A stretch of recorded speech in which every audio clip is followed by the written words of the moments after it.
Assalamualaikum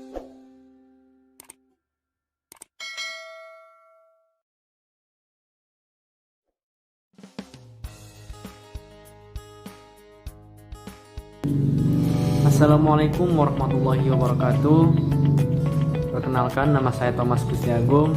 Saya selaku moderator dari kelompok 5 yang bertemakan apa itu definisi dari manajemen mutu pendidikan dan apa itu indikator manajemen mutu pendidikan. Baiklah, sebelum itu saya akan memperkenalkan terlebih dahulu nama-nama kelompok saya. Yang pertama, saya sendiri Thomas Gusti Agung. Kemudian perkenalkan, nama saya Tramika, NIM 1930203127 sebagai pemateri pertama. Di sini saya akan menjelaskan tentang pengertian manajemen mutu pendidikan. Manajemen mutu pendidikan terdiri dari kata manajemen, mutu, dan pendidikan. Pengertian manajemen. Istilah manajemen menurut Abdul Jawad yaitu manajemen berasal dari bahasa Inggris to manager, yang berarti mengatur, mengurus, atau mengelola. Dalam bahasa Arab, manajemen berasal dari kata an-nizam at-tazim, artinya aktivitas menertibkan, mengatur, dan berpikir yang dilakukan oleh seseorang sehingga mampu mengurutkan, menata hal-hal yang ada di sekelilingnya sehingga serasi dengan yang lainnya. Secara bahasa, baik dari bahasa Inggris maupun bahasa Arab, manajemen mempunyai persamaan makna, yaitu mengatur, menertibkan, dan mengurus. Dalam dunia pendidikan, manajemen adalah aktivitas memadukan sumber-sumber pendidikan agar terpusat dalam usaha mencapai pendidikan yang telah ditentukan sebelumnya. Pengertian mutu. Menurut bahasa, mutu ialah quality, yang artinya mutu, kualitas. Dalam Kamus Besar Bahasa Indonesia, mutu adalah ukuran baik buruk suatu benda, taraf atau derajat, kepandaian, kecerdasan, dan sebagainya. Secara istilah, mutu adalah kualitas memenuhi atau melebihi harapan pelanggan. Dengan demikian, mutu adalah tingkat kualitas yang telah memenuhi atau bahkan dapat melebihi dari yang diharapkan. Pengertian pendidikan. Pendidikan sesuai Undang-Undang Nomor 20 Tahun 2003 tentang Sistem Pendidikan Nasional Pasal 1 Ayat 1. Pendidikan adalah usaha sadar dan terencana untuk mewujudkan suasana belajar dan proses pembelajaran agar peserta didik secara aktif mengembangkan potensi dirinya untuk memiliki kekuatan spiritual keagamaan, pengendalian diri, kepribadian, kecerdasan, akhlak mulia, serta keterampilan yang diperlukan dirinya, masyarakat, bangsa, dan negara. Berdasarkan beberapa dari kata dan pendapat yang dijelaskan tadi, dapat kita simpulkan bahwa manajemen mutu pendidikan adalah menggerakkan lembaga pendidikan untuk secara terus-menerus dan berkesinambungan, meningkatkan kapasitas dan kemampuan lembaganya untuk memenuhi tuntutan kebutuhan peserta didik dan masyarakat dan mampu bersaing di tengah-tengah kemajuan globalisasi. Itulah penjelasan dari saya. Perkenalkan, nama saya Eba Vina Fetrisia, NIM 1930203128. Di sini saya akan melanjutkan penjelasan dari rekan saya, Saudari Tramika. Nah, di sini saya akan menjelaskan tentang indikator manajemen mutu pendidikan. Untuk mengetahui bahwa pendidikan bermutu atau tidaknya dapat dilihat dari indikator-indikator mutu pendidikan. Menurut Salis, indikator pendidikan dapat dilihat dari dua sudut pandang. Yang pertama yaitu sekolah sebagai penyedia jasa pendidikan atau service provider, dan yang kedua yaitu siswa sebagai pengguna jasa atau customer yang di dalamnya ada orang tua, masyarakat, dan stakeholder. Nah, indikator mutu pendidikan dari perspektif service provider adalah sekolah sebagai lembaga pendidikan harus memenuhi indikator produk yang bermutu. Nah, dapat dilihat dari output lembaga pendidikan tersebut. Indikator-indikator tersebut yaitu 1. Sesuai dengan spesifikasi yang telah ditetapkan. Yang kedua yaitu sesuai dengan penggunaan atau tujuan. Yang ketiga yaitu penggunaan tanpa cacat. Dan yang keempat yaitu sekali benar dan selanjutnya. Selanjutnya yaitu menurut Dirto.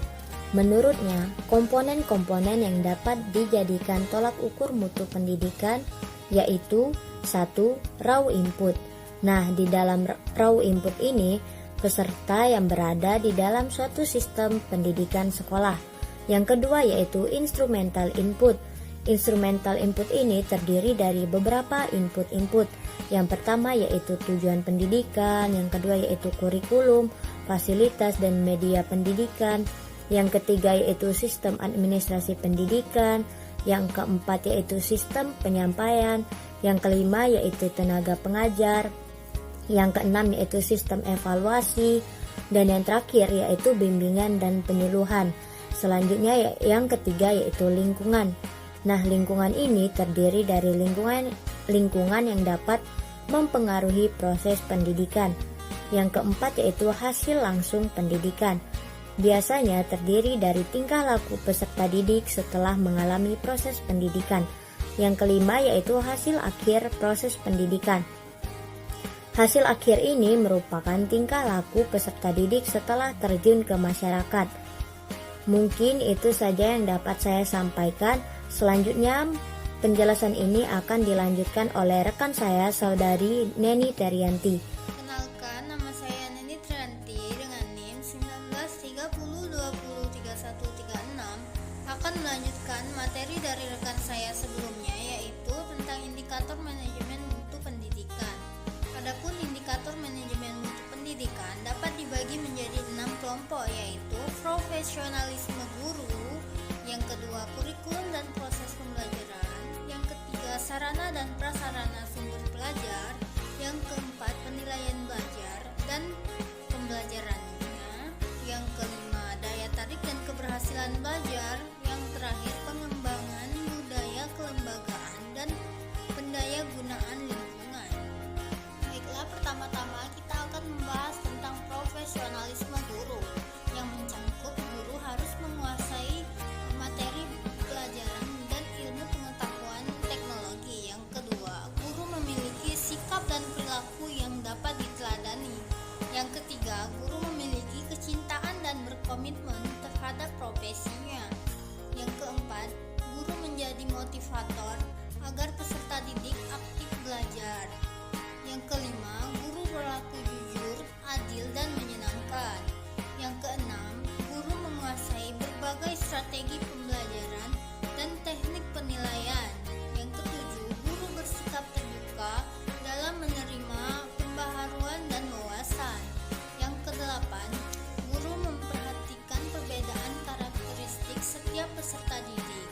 Yang kesembilan, guru mendapatkan kemudahan atau kesempatan mengembangkan pribadi dan profesionalismenya. Baiklah, yang berikutnya kurikulum dan proses pembelajaran, yaitu yang pertama kurikulum dikembangkan sesuai dengan kondisi dan kebutuhan masyarakat. Yang kedua, pengembangan kurikulum mengikuti kemajuan ilmu pengetahuan, teknologi, dan seni. Yang ketiga, program pembelajaran disusun secara sistematis dan komprehensif. Yang keempat, program pembelajaran mendukung aspek spiritual, intelektual, sosial, emosional, dan kinestetik. Yang kelima, kegiatan belajar mengajar dilakukan untuk mengembangkan potensi peserta didik seoptimal mungkin. Yang keenam, pengembangan kurikulum meningkatkan kompetensi dan kemandirian peserta didik. Yang ketujuh, pengembangan kurikulum berfokus pada perkembangan potensi peserta didik secara optimal. Yang kedelapan, pengembangan kurikulum disesuaikan dengan kondisi dan kebutuhan masyarakat. Yang kesembilan, pengembangan kurikulum disesuaikan secara profesional antara kepentingan nasional dan kebutuhan lokal. Yang ke-10, pengembangan kurikulum secara kolaboratif dengan melibatkan pemangku kepentingan. Yang ke-11, pengembangan dan implementasi kurikulum dilaksanakan secara kolegial. Yang ke-12, pengembangan kurikulum dilakukan dengan mempertimbangkan kondisi peserta didik, kesatuan pendidik, dan daerah. Yang berikutnya, sarana dan prasarana sumber belajar. Yang pertama, memanfaatkan sumber belajar yang bervariasi termasuk lingkungan. Yang kedua, tersedianya sarana dan prasarana yang mendukung proses belajar dan pembelajarannya. Yang ketiga, sarana dan sumber belajar mudah diperoleh oleh setiap peserta didik tersebut.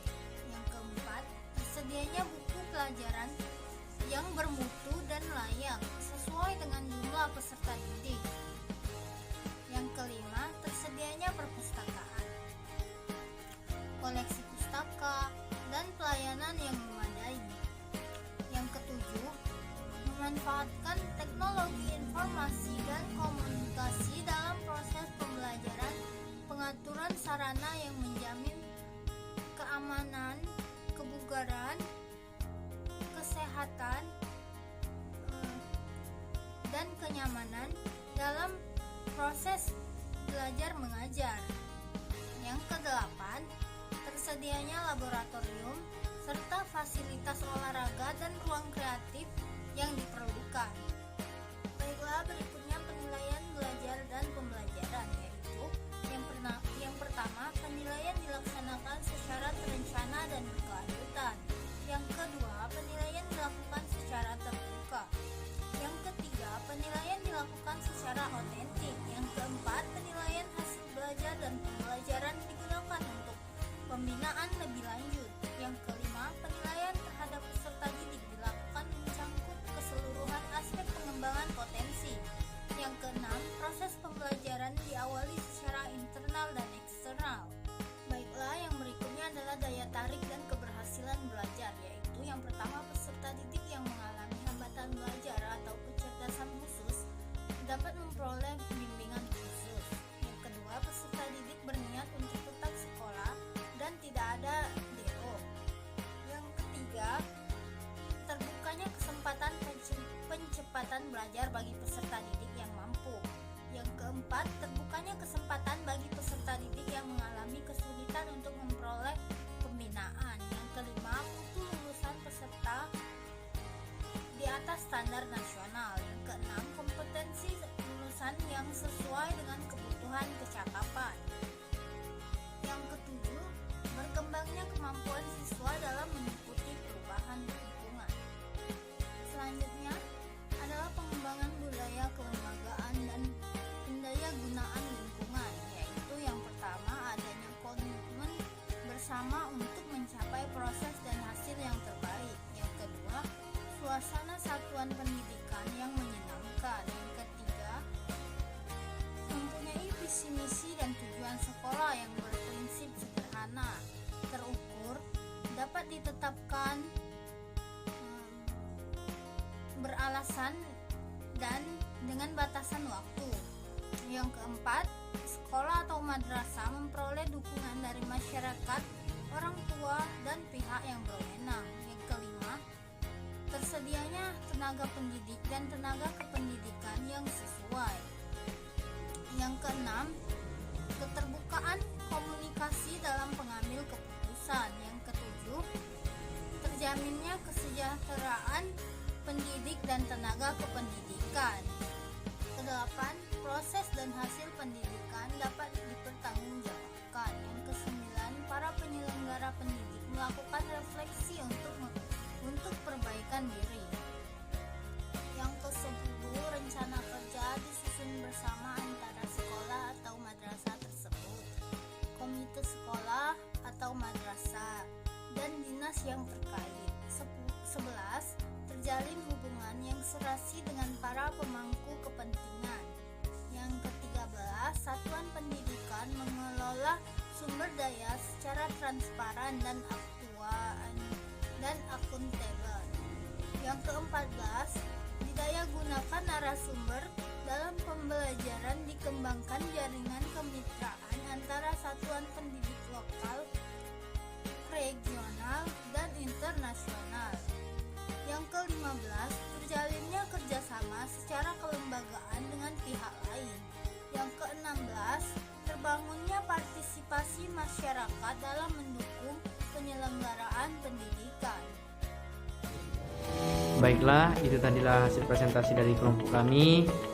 Saya Thomas Gustiagung selaku moderator.